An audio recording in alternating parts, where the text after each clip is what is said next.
So you can see from this way, the bow kind of tweaks out at the bottom. So it's a bit of a bow, a little bit of a twist to this. What's up, guys? Welcome to Like Clarkwork. As you can tell, we're not at the house today. We're actually helping out a friend. He's pouring a little bit of a patio, kind of small, only 12 foot by 16 foot. But we're out here digging away at it, trying to get him some level ground, and we're gonna put in his mesh and everything else, get it prepped, and hopefully we can help him pour it here, and hopefully the next week, if not the rather near future. He actually wants to stamp it, and so you can see where he did this last year. This pad, he had somebody do it for him, and they used a stamp, trying to locate one that is similar if not the same. They also colored this one, so we're looking for some color. There's a couple of places online that we've looked and seen. Hopefully we can get that ordered soon so it's here on time, and then we'll figure that out. I've stamped concrete a handful of times before, but I literally haven't done that in minimally 4 years. So it's an art. It's an art. Concrete, especially finishing concrete, is all about the timing. So anyways, though, today we are getting everything prepped and ready, at least, and we'll pretty excited to be back in the concrete world a little bit, not gonna lie. It's a lot of shovel work, as you can tell, but it's pretty good.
One of the things that I'm doing as I go, as I shovel, I'm shoveling this out into a wheelbarrow, and he asked me to try to spread it around this because so far it's had this lip from where it was last year, and he started having to step over it. So hopefully we can level out the ground a little bit, make it a little nicer for him. So.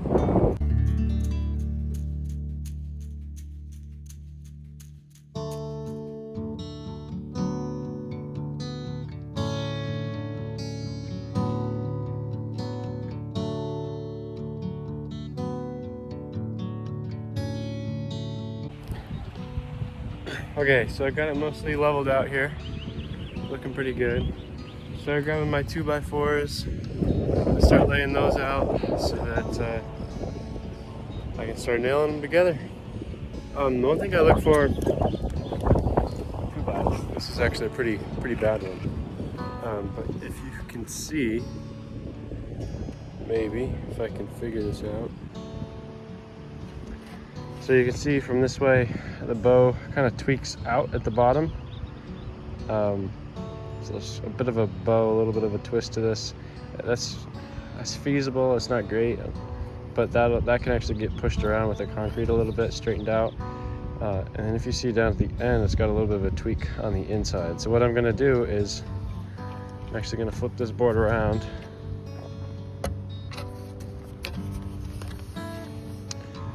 So now that the tweak at the end, I'm gonna put it like this so that that bow is up. And I can knock it down a little easier and keep it a little more level, hopefully.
All right, so I've got it mostly squared up.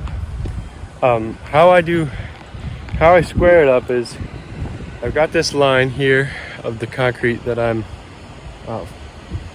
pouring up against.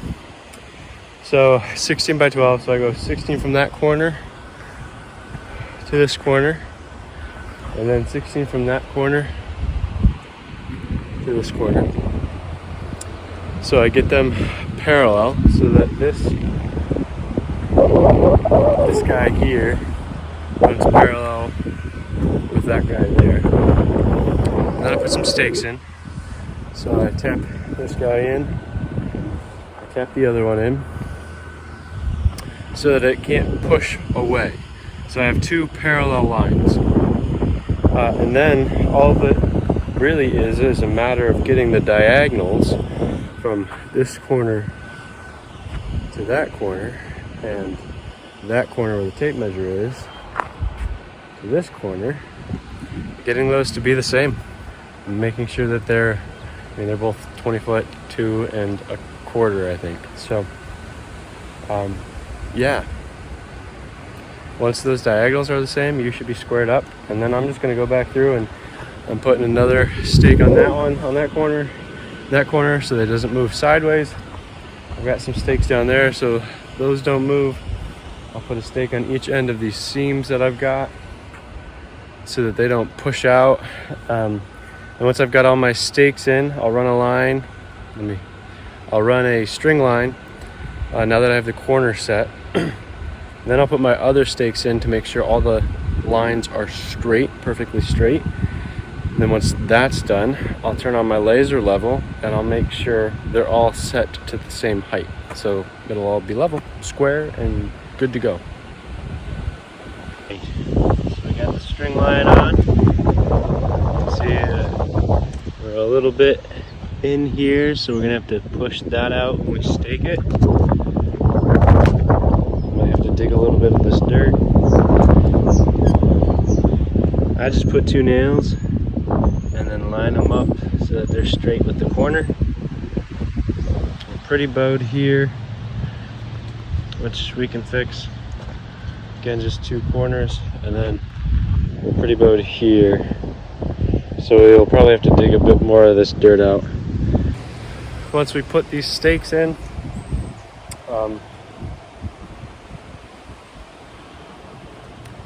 then it'll all be straight. We can make sure everything's up to level so that it's all flat. And then we've got some chairs and some rebar mesh over there to go in. So I'm hoping I'll be able to get all that done, but we'll see. So after some further evaluation, this corner of the slab and the other corner of the slab are maybe a ½ inch off level. I'm not going to check the whole slab. I'm not going to worry too much. It's really not a big deal for an outdoor patio. Homeowner is not currently here, so I'll ask him what he wants when I get back. When he gets back, if I'm still here. But I think I'm going to put the far corner and this side in level with this corner, and I'll put the opposite side in level with the opposite side, so it keeps whatever slope is here so water doesn't pool. That's my thought anyway.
Okay, so a little bit of an update.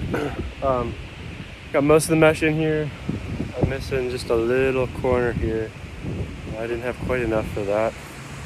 I have the chairs that the mesh sets on, so that the mesh actually sets in the concrete itself, not like on the ground, because that's not helpful. But if you'll notice, I don't have them along this end here or in this corner or even in this spot here. The chairs that were here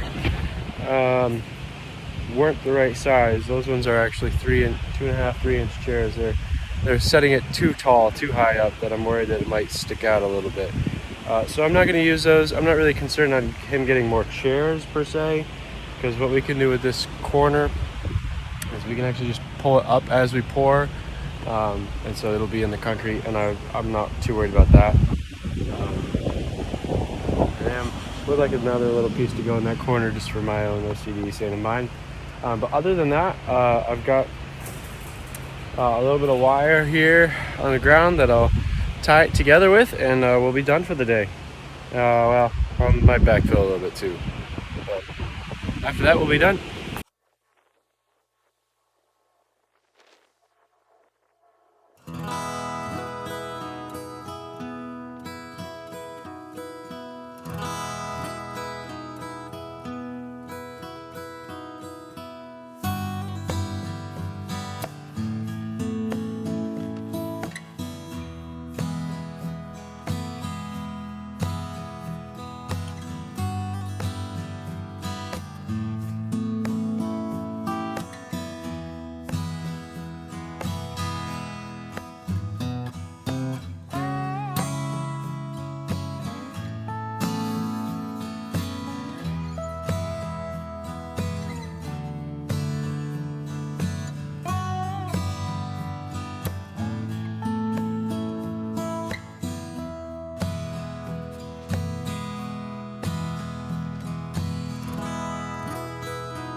All right, guys, it was a little too windy to be able to record and talk, so we got everything done. Again, I'm missing just a little piece of mesh. I'm not too worried about the slab bolsters or those little chairs that hold the mesh up. That'll get taken care of easy enough. I got the car all loaded up, the work truck loaded up with all the equipment, with all my rakes and shovels and tools. And yeah, I'm hoping to be able to get some help, probably from the Kingsley boys, again, as we look to figure out when I can pour this pad. Kind of, if you guys don't know, I'm pouring a pad over at our broken house. That's what we call it. And go check that out if you haven't. But this is kind of my trial run for concrete again. Again, it's really windy here, which will be a big factor in the curing of the concrete. I have to stamp it, which I haven't done in years now, so that'll be fun. That's all about timing. Anyways, looking forward to getting this done. Hopefully this will be done and out of the way within the week or two. Thanks for watching. I know the last couple of videos have been a little bit different, but really appreciate you guys checking out the other things that I'm doing with my life, and the other projects, or just the time I'm able to spend with my family. So really love them, really appreciate them. Like and subscribe if you haven't. I really do appreciate that. Turn the little bell on so that you know when I drop a video, and looking forward to seeing you guys next time. Thanks.